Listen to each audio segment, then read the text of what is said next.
Hey everybody, welcome back to microbeerreviews.com. Tonight we have an extremely rare beer. I could not find not one single video on YouTube about this beer, which means it probably won't get many views, but that's not why I do this anymore. I do this because it's fun.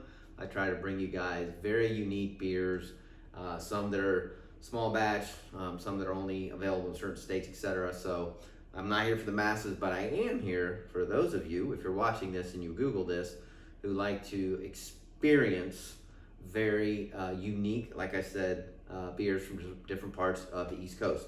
So this beer is out of the Bhramari Brewery in Asheville, North Carolina. Everybody knows about Asheville. It's a booming beer industry city, has been for years. This is a brewery that everything is fairly small batch now. You can define small in many different ways, but I'll give you an example. So I've never seen this in a store ever again. I was allowed to buy one bottle, and one bottle was $15, and it is I think it's like 13.2 ounces. This is called the Quasars Shine Through the Endless Night. It's a bourbon barrel Imperial Stout with toasted coconut, vanilla, and coffee flavors. Now, if you go on Beer Advocate, I don't know if the camera's going to be able to show you this. There's one review from somebody out of Maryland, and this is all the information that's on it. It's essentially nothing. It says it's an American Imperial Stout. ABVs are 13.3%, and it's brewed in North Carolina. So, and it gives the description I just gave you of the vanilla, coffee, etc. So, the reason I bought this is because a good friend of mine bought one of these, and you're only allowed to have one. Was going to save it. We were going to kind of split it and taste it, and he cracked into it before I could get to it. Couple things before I open it up. It is, as you can see, dipped in this pink wax, much like Maker's Mark does. I'm assuming every single one is different, and it's gotta be hand dipped, as small as this brewery is, which is pretty cool. So that'll be interesting to open up. What's the other thing I was going to tell you? And again, I haven't found it again, so I don't know if this is a one and done. It doesn't say on the website. All of their what I'll call marketing is also really cool. There's somebody extremely artistic at this brewery.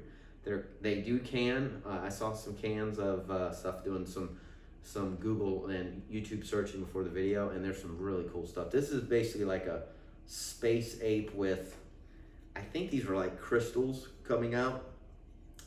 It's really cool actually to look at. So anyway, I've talked enough. One more thing. This is not super duper cold. I did that also intentionally.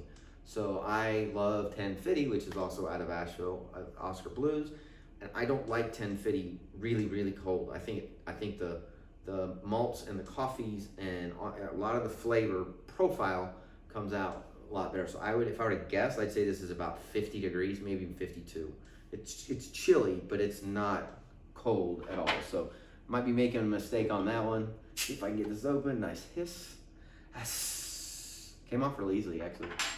All right, I can already smell vanilla and coffee, and it was 18 inches from my nose. So pours just like it should. Nice viscosity. I'm going pretty slow, so there's a little bit of nice, very, very chocolatey, dark head on it. Major legs on the glass as you spin it. I mean, this thing's got some thickness to it. It should. It's 13%.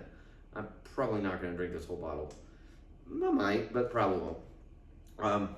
It's as black as night. It's got a little bit of a tint, a little bit of a kind of a weird brownish, maybe reddish tint if the light just hits it right, but I can't see my hand behind it. It's got a nice little bit of carbonation that's sticking around the glass.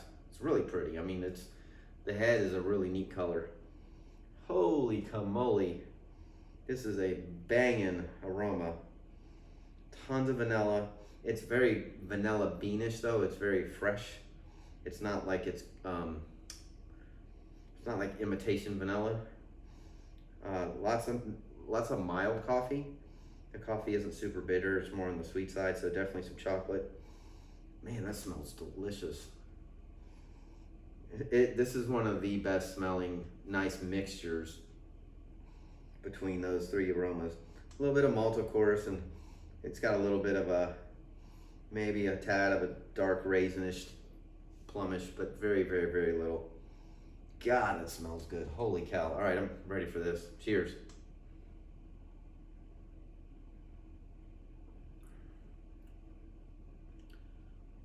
Wow, that is extremely good.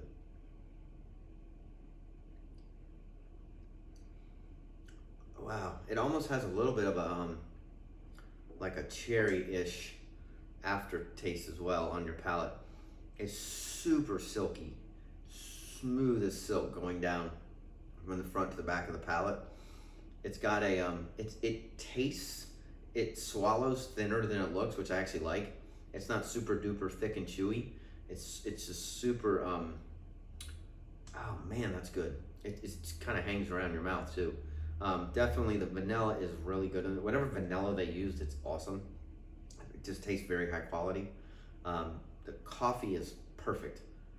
The bourbon is probably the least of what I taste. One more.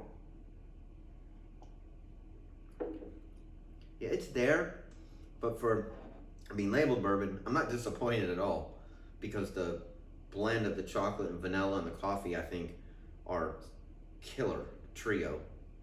It's just, it's hard to describe the mouthfeel.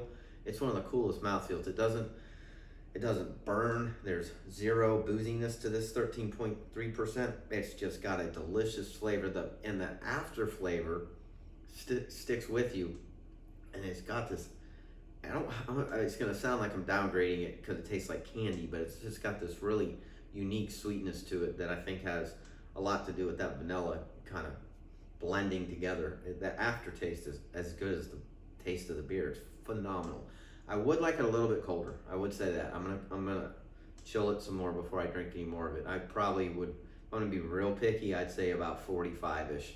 But again, that's me personally. I don't like drinking very dark stouts when they're 34 degrees like you would drink a lager. That's just, I don't enjoy that as much. And again, I don't think the flavors are as prominent. So I rate my beers between 1 and 5. I know this has been a long video if you're still watching. I can't say there's anything wrong with it. Other than it has bourbon on the front, there's not as much. I'm not disappointed not one bit about that though. I mean, I would rate this a 5. I can't find anything wrong with it. It's awesome. I'm disappointed that I probably will never find it again. Can't share it with a friend. Well, I still can share this one with a friend, but you get the point.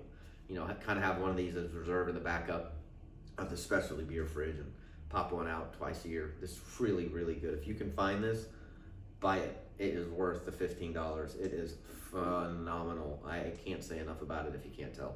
So this video is probably up to 8 minutes. But anyway, if you have tried it, can you please leave a comment of where you found it, how long ago it was. I purchased this, I believe, around November of 2020, roughly. And it's now March 2021. It's about 5 months later. So again, at 13.3, you could probably age this really, really well. Doesn't say anything about it, but these you typically age pretty good as well. So anyway, thank you very much for watching. Hope you enjoyed it. If you haven't already, go ahead and subscribe to the YouTube channel. Hit the like button, and as always, we will see you again real soon. Cheers.